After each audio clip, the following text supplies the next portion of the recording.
Curious Dude here with an update on the engine teardown. So this is part 2 of this used 5-liter engine. Some things I've done. Obviously, I've got the upper intake off. Did a quick vacuum to get any debris or anything out of there. I've removed the valve covers so I can get at making sure that each of these cylinders are in TDC when we go to do the leak down test on them.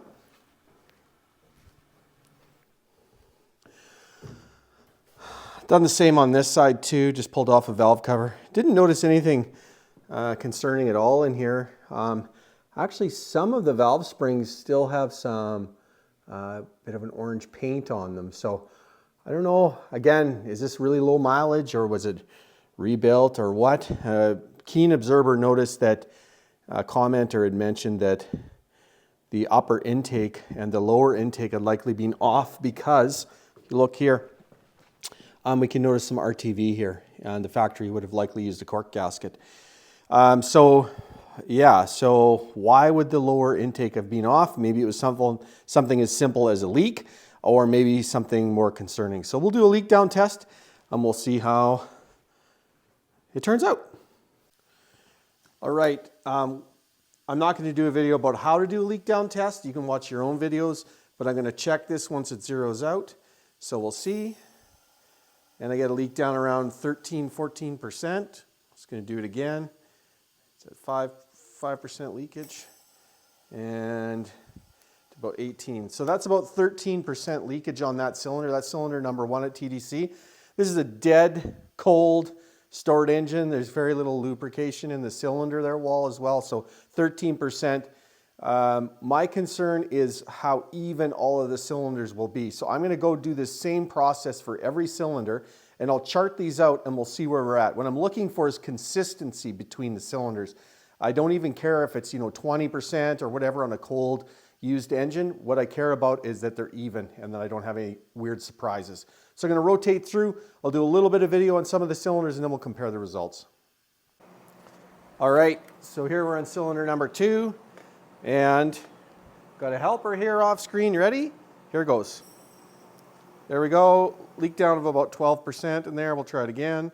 Second take, 14 to 16. Okay. So, all right. Here we're now moving over to cylinder number 7. So, let's see what we get here. We're at TDC. It's about 14%. Just recheck it 4 to 18. So about 14% leakage on that cylinder. All right, my helper's got a good grip. You ready? 3, 2, 1. Mid-20s again. 5, 3, 2, 1.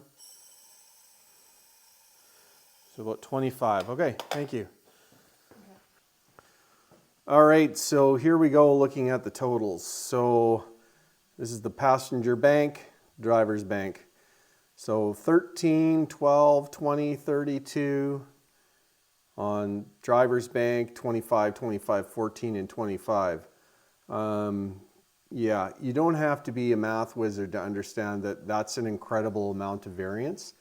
When I was doing the test, I did not hear any sort of tremendous leaks coming from the intake or the exhaust ports. I would say the majority of the sound I was hearing was kind of coming out of the heads. When I would, could even hear a little bit of that, it was just coming through the oil area, which is the rings. So that's concerning, but it's an early indication of engine health. So from this, we can see that there's a lot of discrepancy in some cylinders. Granted, it's a stored cold engine, but that is enough that it makes me question whether I may not be looking at a minimum of a ring job. I guess we'll see when I get into the actual engine. All right, here's a quick update on the 5.0 motor. So, as you know, last time I was doing a leak down. Those are the percentages.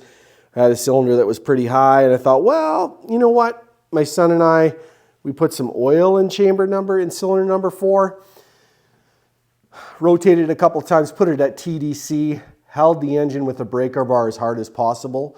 We tried to put 100 PSI of air pressure in the cylinder, and it was impossible to control the movement of the motor because the breaker bar, he physically could not hold the engine back. There was just far too much force.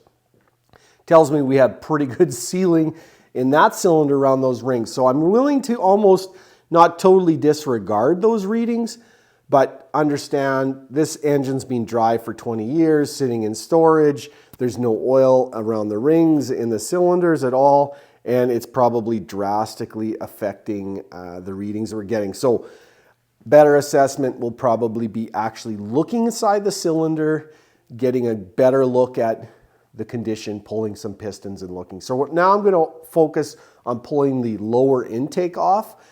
There's, several 13 mil bolts to take off. And so I'll focus on loosening those all, removing them, and then we'll take a look at the camshaft and the roller lifter area, what it looks like.